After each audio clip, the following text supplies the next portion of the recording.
हम जैसा बोते हैं वैसा ही पाते हैं।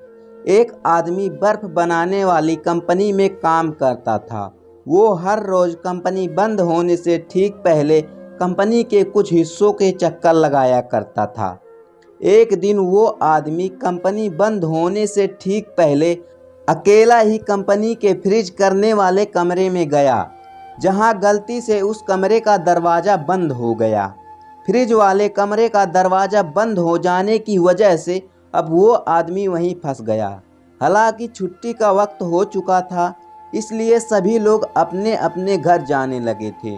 किसी ने भी इस पर ज़्यादा ध्यान नहीं दिया कि वो आदमी फ्रिज वाले कमरे में फंस गया है। कमरे में अकेला फंस जाने की वजह से वो आदमी घबरा गया, लेकिन थोड़े देर बाद वो ये समझ गया कि अब तो 3-4 घंटे के बाद वो बर्फ बन जाएगा। मौत को पास आता देख कमरे में फंसा आदमी चुपचाप एक कोने में बैठ गया और भगवान को याद करने लगा। वो भगवान से जीवन में किए गए अपने बुरे कर्मों के लिए क्षमा मांगने लगा। उसने भगवान से कहा कि हे प्रभु, जैसे तुमने प्रहलाद को अग्नि से बचाया और अहल्या को पत्थर से नारी बनाया, वैसे ही अगर मैंने जीवन में कोई भी अच्छा काम किया हो तो मुझे बचा लीजिए, क्योंकि मेरे परिवार में मेरे अलावा कोई भी कमाने वाला व्यक्ति नहीं है। मेरे बच्चे भी अभी काफ़ी छोटे हैं। वो आदमी मन ही मन भगवान को याद कर ही रहा था कि तभी उसे लगा कि कोई फ्रिज वाले उस कमरे की ओर आ रहा है। तभी उसने देखा कि कंपनी का सिक्योरिटी गार्ड आकर उस कमरे का दरवाज़ा खोलता है। हालांकि तब तक उस आदमी की हालत थोड़ी खराब हो चुकी होती है। वो ठंड से ठिठुर रहा होता है। गार्ड फौरन उस आदमी को आग के पास ले जाता है, जहां थोड़ी देर बाद उसकी तबीयत थोड़ी सही होती है।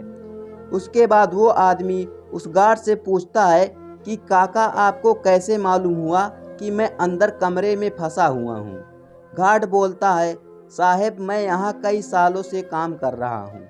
हर रोज कई मजदूर और अफसर गेट से हर रोज गुजरते हैं, लेकिन सभी लोग यहाँ से ऐसे गुजरते हैं जैसे यहाँ कोई खड़ा ही ना हो।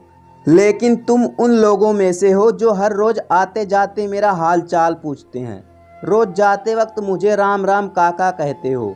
आज सुबह आते वक्त आपने मुझसे हाल चाल तो पूछा था, लेकिन शाम में आप मुझे नहीं दिखे, तो मुझे महसूस हुआ कि ज़रूर आप किसी मुसीबत में हो। फिर क्या था? उस आदमी ने सोचा कि केवल हंसकर आते जाते हालचाल पूछने और राम राम कहने की वजह से आज मेरी जान बच गई।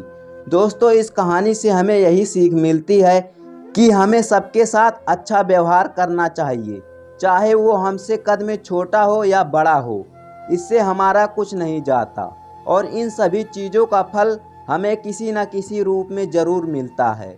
दोस्तों, आपको यह कहानी कैसा लगा हमें कमेंट में ज़रूर बताएं और साथ ही कहानी सुनने के लिए धन्यवाद।